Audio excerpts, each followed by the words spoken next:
এই আমাৰ মৈত্ৰীৰ এটা ডাউট আছিলে, সেই ডাউটটো আজি ক্লিয়াৰ কৰিম।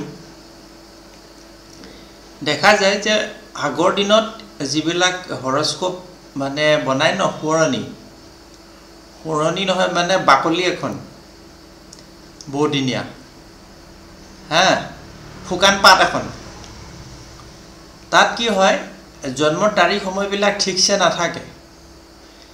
সেইসকলৰ কাৰণে ঠিকেই আছে যি কেৱল চক্ৰটো চাই পেলাই, পঞ্জিকা চাই পেলাই, গোচৰবাল চাই দিয়ে, কিন্তু তাৰ দ্বাৰা একো কাম নহয় আৰু আমাৰ কাৰণে সেইবিলাক অৰ্থহীন।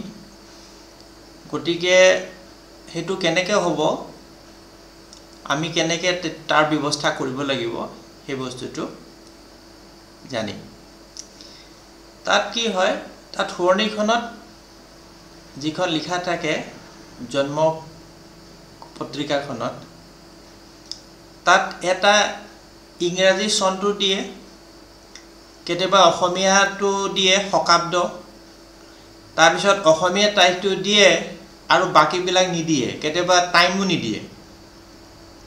টাইম যদি নিদিয়ে নাই কাম। আৰু কেতিয়াবা কি হয় তাত তাৰিখটো মানে যিটো চনটো ইংৰাজী দিয়ে, তাৰিখটো কেতিয়াবা দিয়ে ইংলিছ তাৰিখটো অসমীয়াৰ লগতে, কিন্তু তাত সময়টো দণ্ড পল বিপল দিয়ে, তেতিয়া লাগি যায় লেঠাটো। দণ্ডবাদটো কি নে সোঁৱৰণি চাব নাজানিলে দণ্ড দিব নে কি, সেইটো এটা কথা হয়। গতিকে সেই বস্তুটো আমি কেনেকৈ উলিয়াম, তাৰ কাৰণে মই কেইটামান ট্ৰিক দিছোঁ, ট্ৰিককেইটা হ'ব লাগিব। আৰু এটা কথা, তেওঁলোকৰ যিবোৰ এষ্ট্ৰলজাৰ মানে পাবত গজা আৰু আৱৰ্জনা থাকে, সিহঁতি তাত লিখিলে সেইকেইটা গোটেইকেইটা অসমীয়াতে লিখিব লাগিছিলে। শকাব্দ লিখিব লাগে, অসমীয়া মাহ তাৰিখটো লিখিব লাগে আৰু দণ্ডপলত লাগে, কিন্তু এটা আকৌ চনটো লিখিব ইংলিছত, বাকীটো লিখিব অসমীয়াত। আৰু সেইটো আমাৰ যিটো ট্ৰেডিশ্যনেল যিটো ইণ্ডিয়ান কেলকুলেশ্যন আছে দণ্ডপল, সেইটো মানে কি হয় সূৰ্য উদয়ৰ পিছত ধৰা যায় যিটো সময়, তাত লিখা থাকে যে দিবা ইমান সময়ত, ৰাত্ৰি ইমান দণ্ড, ইমান পল, ইমান বিপল, সেইটো কথাটো। গতিকে সেই বস্তুটো আমি চাব লাগিব। ইয়াত প্ৰথমতে ন'টিছ কৰিব যে চনটো কি আছে, গতিকে চনটোতো পাই যাব নিশ্চয় তাতে, গতিকে হৈ গ'ল। অন্য এটা ইম্পৰ্টেণ্ট হৈ গ'ল কি, সেইটো যে ইংলিছ তাৰিখটো আছেনে নাই। যদি আছে আছে, যদি নাই অসমীয়া তাৰিখ আছে, তেতিয়া সেই অসমীয়া তাৰিখটো আপোনাৰ লগত থকা যিখন কেলেণ্ডাৰ, তাত চাব যে সেই তাৰিখটো ইংৰাজীত কি তাৰিখ পৰে, সেইটো চাই ল'ব। চোৱাৰ পিছত তেতিয়া তাৰিখটোতো গম পাই যাব যে এইখিনিৰ ভিতৰতেই হ'ব, 2 এদিনৰ ইফালে সিফালে হ'ব, আৰু তাত বাৰটো লিখা থাকে। গতিকে আপোনাৰ সেই দিনত সেই তাৰিখটো যেতিয়া আপুনি কম্পিউটাৰ ছফ্টৱেৰত পুট কৰিব, তেতিয়া আপোনাৰ মানে ওলাই যাব।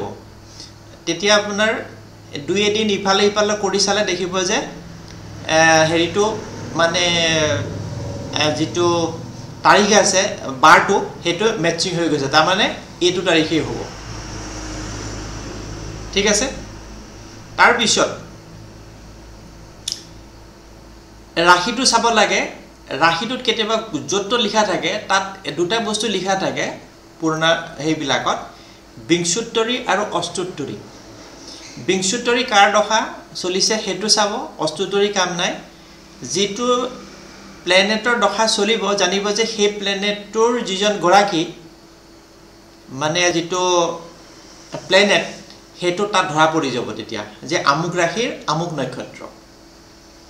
ঠিক আছে।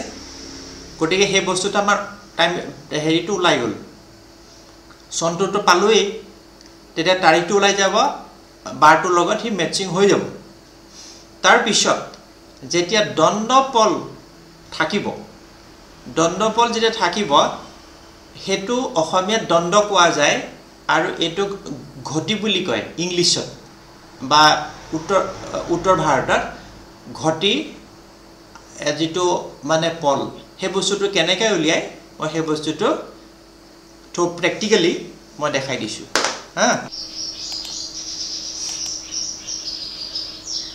এখন ধৰক এখন চাৰ্ট হৈ গ'ল ইয়াত ইউটিলিটি যেটো আছে তাত এইটো লিখিছে ঘটিপল ক্যালকুলেটৰ ঘটিপল ক্যালকুলেটৰত গৈ ঘটিপল যেটো আছে তাত থাকে হেতুত আপোনাৰ ইয়াত লিখা আছে যে কনভাৰ্ট ঘটিপল টু টাইম ঠিক আছে তাত ডে মন্থ আৰু ইয়াৰটো তাত পুট কৰি দিয়া পিছত হা তাৰ পিছত ঘটিত যেটো তাত পল বুলি লিখা থাকিব ন যিখন পুৰণা কাগজত লিখা থাকিব দণ্ডপল বুলি এই দণ্ডটোত ঘটি লিখা জেগাটোত মানে দণ্ডটো বেছি আৰু পলটো তাৰ তলত মানে দণ্ডটোত আৰু ঘটিটো হৈছে ঘণ্টা আৰু ইয়াত পলটো হৈছে মানে মিনিট বিপলটো হৈছে সেকেন্ড ঠিক আছে দণ্ড পল বিপল আমাৰ ইয়াত এইটো ভৰাব লাগিব ঘটি পল বিপল হেতু যেতিয়া তাত সংখ্যাটো পুট কৰি ইয়াৰ লগে লগে তাৰ পিছত ক্যালকুলেট বুলি যেটো আছে হেতু কৈ দিয়ালে হে টাইমটো মানে ইন্ডিয়ান স্ট্যান্ডাৰ্ড টাইমটো লাই যাব বুজি পাইছে কথাটো